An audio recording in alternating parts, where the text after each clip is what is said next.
मौलवी तबका इतना ईमानदार क्यों होता है? ये मौलवियों को ईमानदारी कहाँ से मिली है? और मौलवी इतने ईमानदारी में फ्रंट पे क्यों होते हैं कि सबसे पहले देख रहे होते हैं कहीं खयानत ना हो, बेईमानी ना हो, धोखा ना हो, फ्रॉड ना हो।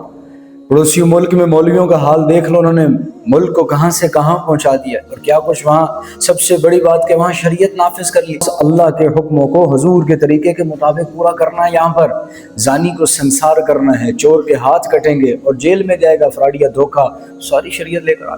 मौलवियों को विरासत मिली है रसूलुल्लाह सल्लल्लाहु अलैहि वसल्लम से कि वो अल्लाह के नबी ईमानदारी के आला दर्जे पर, जिनको मुशरिकीन मक्का कह रहे हैं आप सादिक भी हैं, आप अमीन भी हैं, क्या कहोगे मेरे बारे में? सादिक भी हैं, अमीन भी हैं। वो हजूर अलैहिस्सलातु वस्सलाम के जब पूछा अल्लाह के नबी ने किसी का कोई हक देना है तो सामने आ जाए। एक साहबी खड़े हुए मेरे पेट पर छड़ी मारी थी, हजूर अपना पेट मुबारक आगे लेकर आगे, कपड़ा हटाया, मारो छड़ी। ईमानदारी उलमा को वहाँ से विरसे में मिली, फिर वो ईमानदारी सहाबा में मुंतकिल हुई, जिसकी नज़ीर नहीं मिलती, मिसाल नहीं मिलती।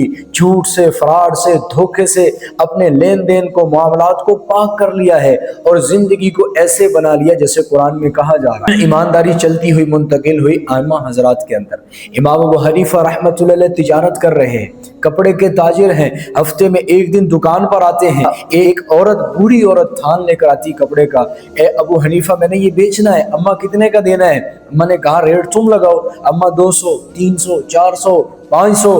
अम्मा कह रही है मेरे साथ मजाक क्यों कर रहे हो, लेनो तो ले लो, नहीं तो वापस करो मुझे। इमाम साहब ने ताजिर एक और को बुलाया, करंट रेट उनको पता नहीं था, एक और ताजिर को बुलाया, रेट्स पूछा। उन्होंने कहा इस थान की कीमत 500 दिरहम है। 500 दिरहम निकाल कर इमाम साहब ने उस अम्मा को दी और फरमाया अम्मा अगर 300 में 400 में रख लेता तो मेरे लिए ये जायज नहीं था। ये ईमानदारी हमें वहां से विरसे में चलती चलती उलमा में मुंतकिल हुई। और आज देख लो, जब हर तरफ नफ्सा नफ्सी का आलम है। एक जहाज गिरा था किसी जमाने में कराची के अंदर, मैंने खुद उसमें वीडियो वायरल हुई देखी थी कि एक बंदा एक गिरी हुई और तड़पती हुई औरत के हाथ से सोने का कंगन खींच के भाग रहा, और एक तरफ गुनेर है जहां घर बह गए, नवाले को तरस रहे हैं, छत को तरस रहे हैं, साफ पानी को तरस रहे हैं, हर तरफ नफ्सा नफ्सी का आलम है। घरों के घर बह गए, एक घर के 60 अफराद बह गए, एक के 20 बह गए, एक के 27, एक के 17, खानदानों के खानदान मिट गए, एक एक फर्द कितने खानदानों का बचा। इस माहौल के अंदर जब सख्त जरूरत है, मदरसे के एक तालिब इल्म को 60 लाख का सोना मिलता है। लोग तो अपनी जेबें भर रहे हैं, हलाल हराम का फर्क खत्म कर दिया, सच झूठ का फर्क खत्म कर दिया। तो जब लोग अपनी तिजोरियां भर रहे हैं, अपने बैंक बैलेंस बना रहे हैं हलाल हराम की तमीज किए बगैर, उस वक्त एक मदरसे का तालिब इल्म जिसको 60 लाख का सोना मिला, और भाई उस सोने के जरिए आप घर बना सकते थे, गाड़ी खरीद सकते थे, अच्छा कारोबार कर सकते थे, जेब में डाल लेते। किसी को क्या पता था किसको मिला, कोई खबर नहीं थी। लेकिन उस तालिब इल्म को पता था कि मैंने उठाया है, किसी ने नहीं देखा, एक हस्ती है, एक हस्ती है वो अल्लाह, वो मुझे देख रहे हैं कि मैंने इस सोने को उठाया है। मुझे क़यामत के दिन हिसाब देना पड़ेगा। आज तो मैं लच्छे उड़ा लूंगा, आज तो मुर्ग मटर इन पैसों से खा लूंगा, घर भी बना लूंगा, कारोबार भी कर लूंगा, शादी ब्याह सब कुछ हो जाएगा, लेकिन क़यामत के दिन एक एक पाई का हिसाब देना है।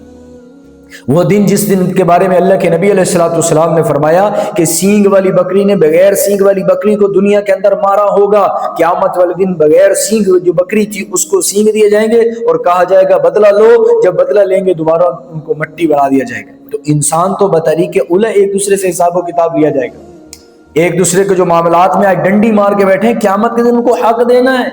अगर नहीं दिया तो जो हक लेने वाले हैं उनके खाते में इनकी नेकियां डाली जाएंगी, और अगर उनका हक फिर भी बाकी है तो उनके गुनाह इनके सर पे डाल के जहन्नम के अंदर फेंक दिए जाएंगे। तो इस नौजवान ने तारीख रकम कर दी, मिसाल कायम कर दी ईमानदारी की, और बता दिया कि मदारस वाले ऐसे ईमानदारी निभाते, और बता दिया कि मदारस वाले ऐसे अमानतें उनके मुस्तहिकीन तक पहुंचाते, उनके हकदारों तक पहुंचाते।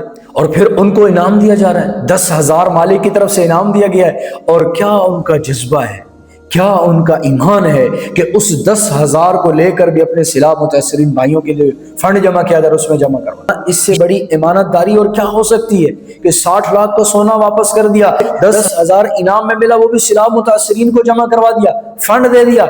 इससे बड़ा सखी कोई हो सकता है? इसलिए ईमानदारी किसी मौके पर नहीं बोलनी चाहिए कि मुसलमान खाइन नहीं हो सकता, धोखेबाज नहीं हो सकता, झूठा नहीं हो सकता। 6 सहाबा इंडोनेशिया के अंदर तिजारत करने आए थे, ان 6 کی تجارت کو دیکھ کر، ایمانداری کو دیکھ کر، سچ کو دیکھ کر، ان کے ایمان کو دیکھ کر سارا انڈونیشیا مسلمان ہو گیا تھا۔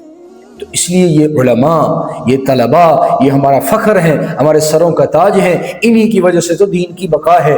مسئلہ یہ ہے کہ آج گولی بھی مولوی کے لیے، گالی بھی مولوی کے لیے، اور مولوی وہی علماء جن کو نشانہ بنایا جاتا ہے گولیوں کے ذریعے اور جن کو گالیوں کے ذریعے تان تشنیع کیا جاتا ہے، وہی علماء میدان میں اترے ہوئے ہوتے ہیں اور وہی امت کے خیر خواہ تمہیں نظر آئیں گے۔ آج بنیر کی حالت دیکھو، کتنے وہاں تنظیمیں گئی ہیں، سارے علماء ہیں، فرنٹ پہ علماء، کھانے راشن پہنچانے میں علماء، لفافے پکڑانے میں علماء، اور اسی طرح صفائی ستھرائی میں وہاں علماء، سارے علماء ہیں۔ باقی تنظیمیں کہاں گئے؟ ووٹ لینے والے کہاں گئے؟ نوٹ لینے والے کہاں گئے؟ باہر سے ایڈیں وصول کرنے والے کہاں گئے؟ ساری خدمات تو وہاں علماء کر رہے ہیں، وہاں علماء نبھا رہے ہیں۔ تو ہمیں ایسے علماء کو سلوٹ کرنا چاہیے اور ایسے علماء کا ہمیں دستے بازو بننا چاہیے۔